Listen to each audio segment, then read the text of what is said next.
जी शिवाय नमस्तुभ्यम। गुरु जी कहते हैं जब बच्चे बड़े परिवार के सभी सदस्य दुख पा रहे हैं, रोग से प्रभावित हैं, कष्ट संकट आपको मिल रहा है, तो आपको सावन महीने की दिव्य तिथियों को छोड़ना नहीं है। इन तिथियों में किया गया कोई भी उपाय कभी निष्फल नहीं जाता।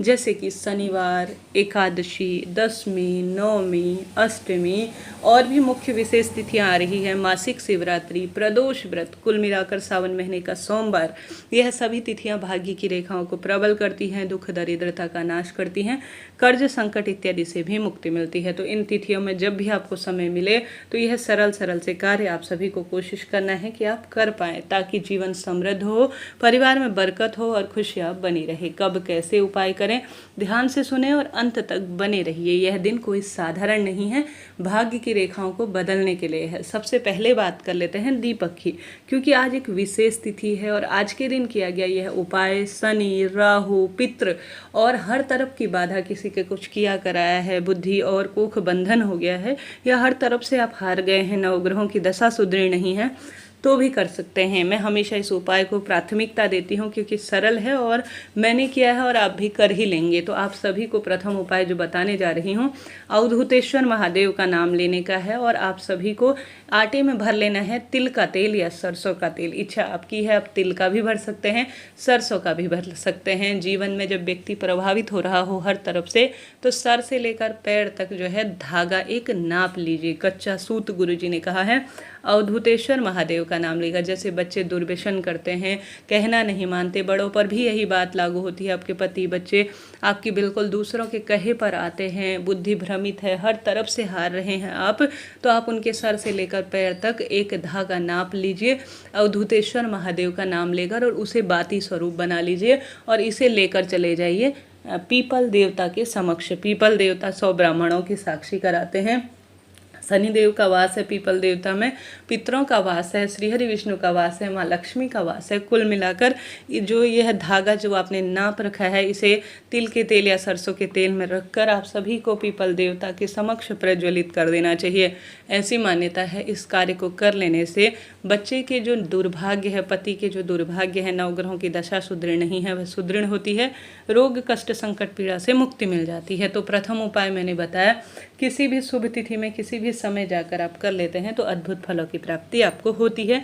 प्रथम हमने उपाय जान लिया, बढ़ते हैं दूसरे उपाय की तरफ। जैसा कि गुरुजी ने कहा है, समय समय पर जब भी आपको लगे कि मेरे परिवार में रोग पनप रहे हैं, तो महीने भर में एक बार, बार बार भी करने की आवश्यकता नहीं, महीने भर में एक बार आप सभी को विशेष तौर पर जो कच्चा दूध होता है वह जल के लोटे में आपको डाल लेना है। डालने के बाद मात्र 5 काली मिर्च, या तो काली मिर्च पीस लीजिए या 5 काली मिर्च साबुत अवस्था में आपको डाल लेनी है।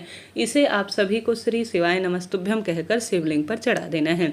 शास्त्र प्रमाण कहता है कि आप सभी को आवश्यक रूप से शिवलिंग पर काली मिर्च और कच्चा दूध महीने में एक बार डाल देने से, अर्थात समर्पित कर देने से, परिवार में कोई भारी रोग नहीं आता। जीवन में हार रहे हैं, दुख पा रहे हैं, तो घर पर ही, कहीं नहीं जाना, शिव मंदिर जाते हैं तो श्रेष्ठ है, नहीं तो घर पर भी आप कर सकते हैं। तो 2 उपाय मैंने बताए, बढ़ते हैं तीसरे सरल से उपाय की तरफ। आपसे अनुरोध है, कृपया कमेंट्स में हर हर महादेव लिख दीजिए और साथ ही वीडियो को लाइक शेयर सब्सक्राइब कर दीजिए। कोई भी प्रश्न हो मुझसे पूछ लीजिएगा, मैं आपको सभी सवालों के जवाब देने का प्रयत्न करती हूँ। बढ़ते हैं तीसरे सरल से उपाय की तरफ। यह उपाय भी बहुत सरल है और आप कर सकते हैं। गुरुजी ने स्पष्ट तौर पर कहा है, सावन महीने में कुछ भी शिवलिंग पर 108 की संख्या में आपको चढ़ाना है।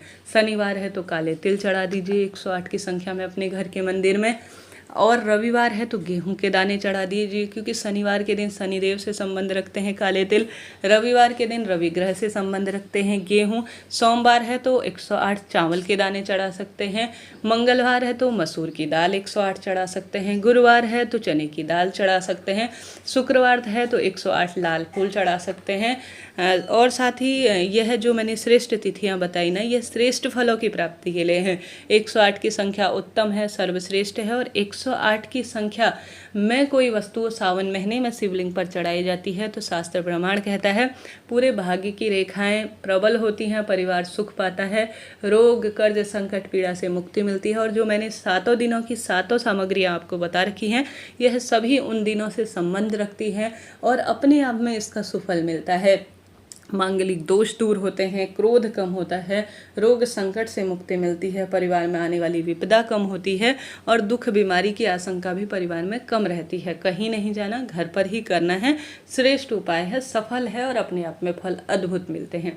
करके देखिएगा, यह उपाय भी आपको श्रेष्ठ फलों की प्राप्ति में सहायक होगा।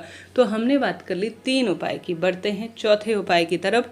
जैसा कि आप सभी को आवश्यक रूप से गुरुजी कहते हैं, अगर बच्चे पति हार रहे हैं, हर तरफ से दुख पा रहे हैं, भाग्योदय नहीं हो रहा है, रोग पनप रहे हैं और साथ के साथ बुद्धि सही स्थान पर नहीं है, बच्चों की बड़ों की गलत संगत, मीठ मांस का सेवन करते हैं, शराब गुटखा और जो है हर तरफ से कहने का अर्थ है कुसंगति में है, बार बार पर लड़ते हैं, चिल्लाते हैं, तो चावल जो कि चंद्रमा से संबंध रखते हैं, आपको थोड़ा सा गला लेना है, उन्हें गलाकर पीस लेना है, अर्थात भिगा लेना है और उन्हें पीस लेना है। पीसने के बाद उसमें मिला देना है चंदन।